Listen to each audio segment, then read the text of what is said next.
মৰমৰ ছাত্ৰ-ছাত্ৰীসকল, অসম ৰাজ্যিক প্ৰাথমিক শিক্ষক সন্মিলনীয়ে তোমালোকৰ প্ৰজ্ঞান বৃত্তি পৰীক্ষা সন্দৰ্ভত এটা অতি গুৰুত্বপূৰ্ণ জাননী এখন প্ৰকাশ কৰিছে।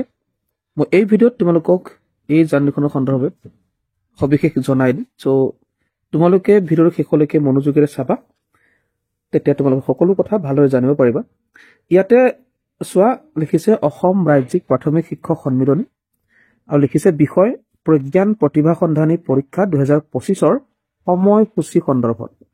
অৰ্থাৎ তোমালোকৰ পৰীক্ষা কিমান সময়ৰ বাবে হ'ব এই সন্দৰ্ভত এই নটিছখনত তোমালোকক জনাইছে।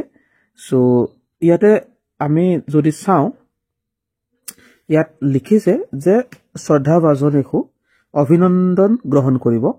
অসম ৰাজ্যিক প্ৰাথমিক শিক্ষক সন্মিলনীৰ 2024-25 কাৰ্যকালৰ সমিতি 24-26 কাৰ্যকালৰ সমিতিয়ে গ্ৰহণ কৰা শৈক্ষিক কাৰ্যসূচীৰ অংশ ৰূপে চতুৰ্থ আৰু পঞ্চম শ্ৰেণীৰ ছাত্ৰ ছাত্ৰীসকলৰ মাজত আয়োজন কৰা প্ৰজ্ঞান প্ৰতিভা সন্ধানী পৰীক্ষা অহা 23 মাৰ্চ 2025 তাৰিখে দিনৰ 11 বজাৰ পৰা অনুষ্ঠিত হ'ব। পৰীক্ষাৰ বাবে 2 ঘণ্টা সময় নিৰ্ধাৰণ কৰা হৈছিল যদিও শিক্ষাৰ্থীৰ বয়সৰ প্ৰতি লক্ষ্য ৰাখি 18-3-2025 তাৰিখৰ সভাৰ সিদ্ধান্ত অনুসৰি পৰীক্ষাৰ সময় 1 ঘণ্টা বৃদ্ধি কৰা হৈছে। সেই অনুসৰি 23 মাৰ্চ 2025 তাৰিখে দিনৰ 11 বজাৰ পৰা 2 বজালৈ অনুষ্ঠিত হ'ব।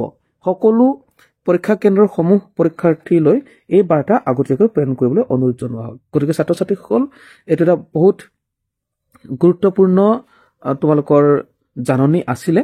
গতিকে তোমালোকৰ পৰীক্ষাৰ যিটো সময় হ'ব 3 ঘণ্টা, গতিকে তোমালোকে ভালদৰে ভাবি চিন্তি প্ৰশ্নৰ উত্তৰবোৰ কৰিব পাৰিবা। গতিকে এই যিটো জাননী তোমালোকে আগতীয়াকৈ পোৱাৰ কাৰণে তোমালোকৰ বহুত হয়তো সহায় হ'ব, কিয়নো তোমালোকৰ খেলিমেলি লাগি থাকিলেহেঁতেন 2 ঘণ্টাত কেনেকৈ পৰীক্ষা শেষ কৰিব পাৰিম, লিখিব পাৰিম নে নোৱাৰিম, সেই চিন্তা হয়তো আছিলে। এতিয়া কিন্তু তোমালোকৰ চিন্তা হয়তো দূৰ হৈছে, কাৰণ তোমালোকৰ সময় কি কৰি দিয়া হৈছে, বঢ়াই দিয়া হৈছে।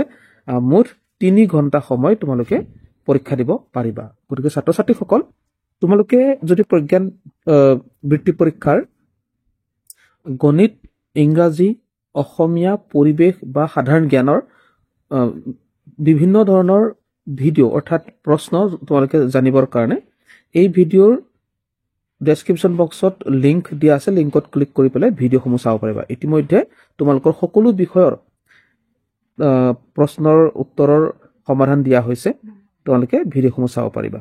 ঠিক আছে, আৰু প্ৰজ্ঞান পৰীক্ষাৰ লগত জড়িত যিকোনো ইনফৰমেশ্যন পাই থাকিবৰ কাৰণে চেনেলটো ছাবস্ক্ৰাইব কৰি ৰাখিব পাৰিবা।